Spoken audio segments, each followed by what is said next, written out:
What's going on, everybody, and welcome back for a new video. This right here is the 120 efficiency nuke, and let's go straight into it. Now, I'm going to go ahead and press the button, and while we do that, I'm going to go ahead and talk about something that you guys have wrote in the comments saying that this cannon here has a 20 sand loss, which is, in your mind, outrageous. Now, the reason we have 20 more sand than necessary into this comp, and I'm going to go ahead and show you right now by placing a cobweb really quick, that will simply just collect all the sand into one spot. We'll see how much sand is up there by using the entity count on F3. Now let's go ahead and do that real quick. We have 144 sand, and we're using a 120 stacker. Now the reason for that is that we are using a one push dual sand combo. The dual doesn't really matter, but we're using a one push, meaning if we have to use this in order of the entities, we have no options to put more sand falling down the cobweb before the nuke goes off. So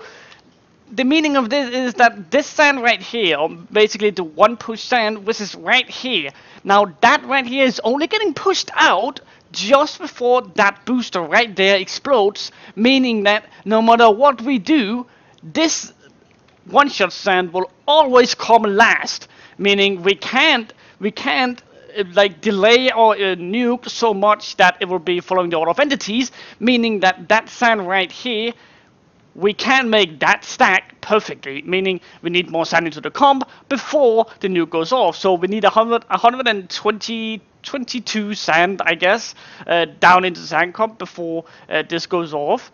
So we are on the good side. Now, we could have done this a different way, so that we had no sand loss at all. We could have used another sand compression, but the one push sand compression is so much better. I have way less problems with this sand compression than any of my other sand compression, and I release a bunch of sand compressions. So that's why we're using this. And the second reason is because we can just simply put out all the sand we want, and we can just fire it as many times, and that's very crucial as well. So that's why we're using more sand. We're following the order of entities. There is, of course, let me count here, there is 8 on this side and 8 on this side right here. That doesn't get order of entity, meaning that we can't count those 16 sand because it's not following the order of entities, meaning we need more sand down in the comp before it follows the order of entities. So that's basically why it does it. But let's go ahead and take a look at it.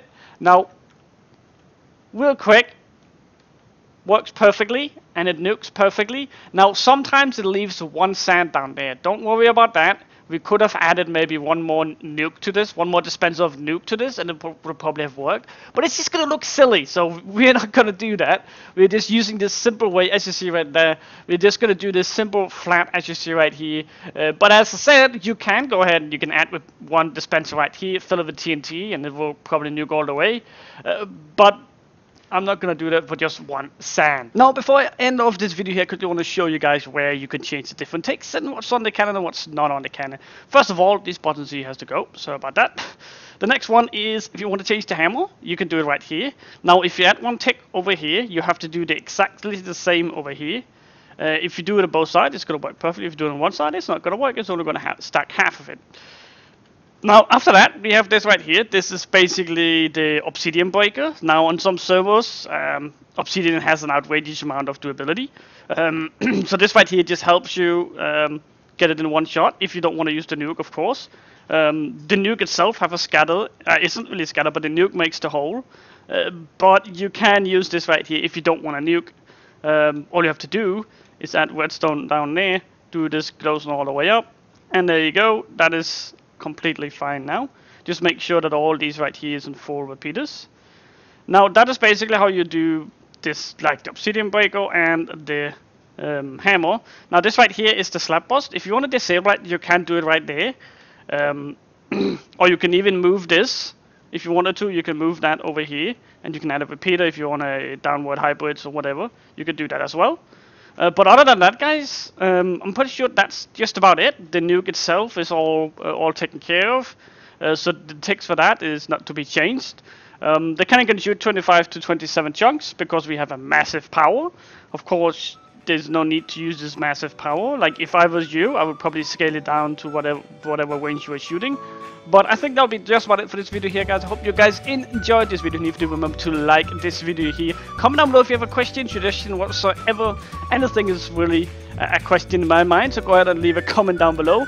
And as always, guys, remember to subscribe to my channel. My name is Dexter, and I'm out.